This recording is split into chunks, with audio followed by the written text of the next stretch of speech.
What's up, my friends? You know what day it is. It is Winning Wednesday. Winning Wednesday. Hope you're having a great day.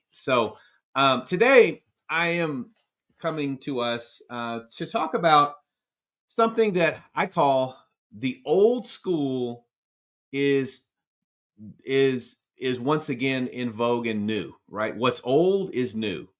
And what I mean by that is that if you think about all of the technology that we are faced with and all of the innovations with AI, there are studies have shown that there are still, I'll say, four classic skills that we still need to have in order to advance even in this age of AI that I'm going to cover here today, because I think it's something that's not talked about, right? We're all enamored and fascinated by the new AI models and all of the things that are coming out that technology will be able to do for us. But there are some things that we as human beings can do that nobody else can do, that no machine currently, or I believe in the future, will be able to do in terms of what makes us uniquely us, what makes us uniquely human. And I think that translates also in effectiveness at work. And so let's talk about those. So there's a recent stat that says that 44% of job skills will be obsolete in 5 years.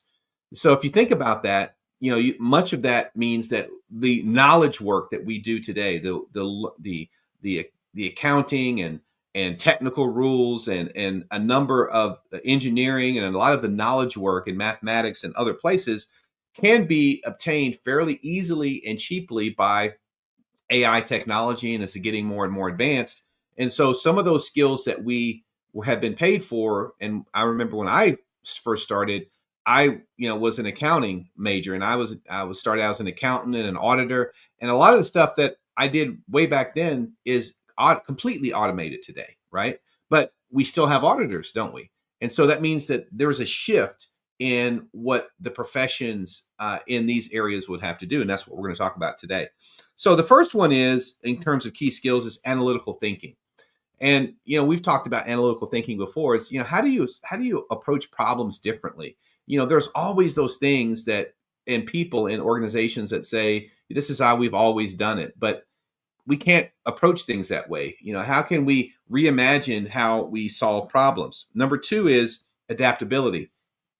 With change comes adaptability. I just mentioned as an auditor, when I started 30 years ago, I hate to even admit this, yellow spreadsheets, pens and pencils, writing down, tabulating stuff on 10 key calculators, running tapes, all that kind of stuff. And, I'm not that ancient. So that wasn't that long ago, is not being done anymore. Right.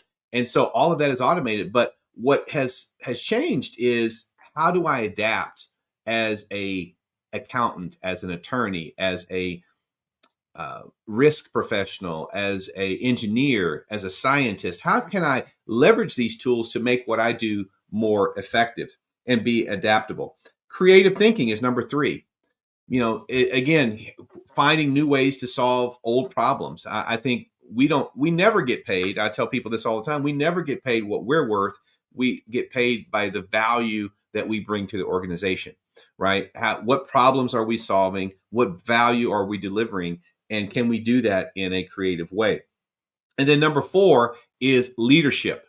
Leadership. I mean, good old fashioned being a good leader, being a person who understands how to create a vision and a goal, a compelling vision and a goal that you rally your team around, and then you chunk that goal into actionable steps that then are delegated out to your team, and you encourage, support, motivate, and clear obstacles so your team can be successful and you can all win together, right? There is never going to be, in my opinion, a AI that's going to do that for people, because we need that human interaction, and we need a leader. And we're all leaders in one way or another, whether we're formal leaders through a title or we're informal leaders through project work or other things that we do, or frankly, moms and dads, and we're all leaders in one capacity or another.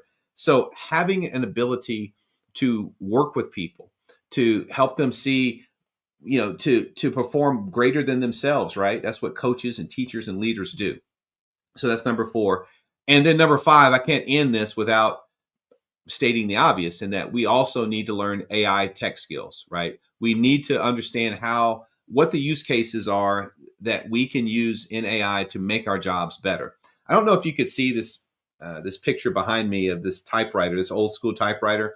I remember when I first learned how to type in high school, we used one of those, right? And you had the piece of paper in there, and you typed on it, and then when it got to the end, you moved it, you moved it over, right? And then if you made a mistake, what did you do? Well, there was used to be this awesome thing called liquid paper. I hate to date myself, but it was in this bottle, and it had a little brush on it, and you whited stuff out, and then you let it dry, you blew on it, and then you retyped whatever word that you messed up.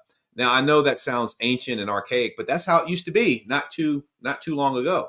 But now with AI, with robots, and eventually artificial intelligence, but LLMs, and being able to learn and learn from all kinds of data, we don't have to do a lot of these repetitive and menial tasks.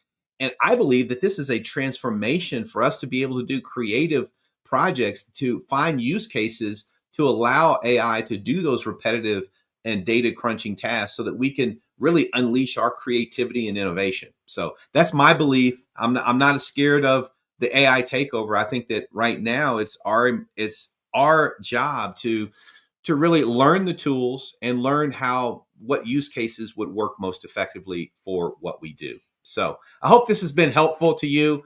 I call it what is old is new again. What is old is new again, meaning that we cannot give up on those classic foundational human touch and interaction skills, because regardless of what robot you're talking about, where is he at over here? He doesn't have one of these, right? He doesn't have the emotional touch, human touch that we all bring. And so I think leaning into that is a competitive advantage. So I hope this has been helpful to you. Share in the chat what skills you're looking to develop this year as we get going. Happy Winning Wednesday. Talk to you soon.